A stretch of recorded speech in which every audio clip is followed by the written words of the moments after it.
আমার সহকর্মীরা নেবেন। খসড়া জাতীয় মানবাধিকার কমিশন অধ্যাদেশ 2025 নিয়ে রাজধানীর একটি হোটেলে সংলাপের আয়োজন করে এসডিজি বাস্তবায়নের নাগরিক প্ল্যাটফর্ম। এতে অংশ নিয়ে বক্তারা বলেন, গেল জুলাই পরবর্তী সময়ে মানবাধিকার কমিশনের সবচেয়ে বেশি প্রয়োজন ছিল, কিন্তু সেটা হয়নি। এখনো অদৃশ্য কোনো চাপ রয়ে গেছে। বলেন, পাহাড় এবং সমতলকে মানবাধিকারের অদৃশ্য দেয়ালে বেঁধে দেওয়া হয়েছে।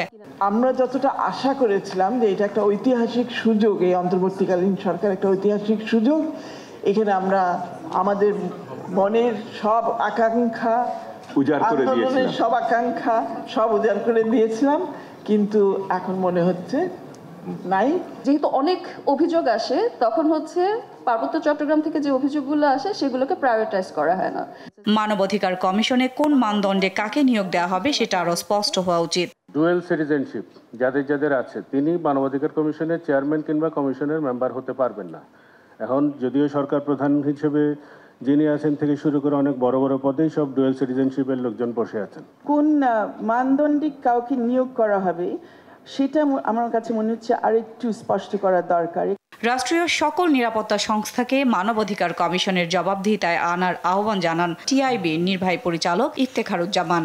নিরাপত্তা সংস্থা যতগুলো আছে, রাষ্ট্রীয় সংস্থা, সেনাবাহিনী থেকে শুরু করে গোয়েন্দা সংস্থাগুলো, সবাইকে এই মানবাধিকারের কমিশনের এখতিয়ারভুক্ত করতে হবে।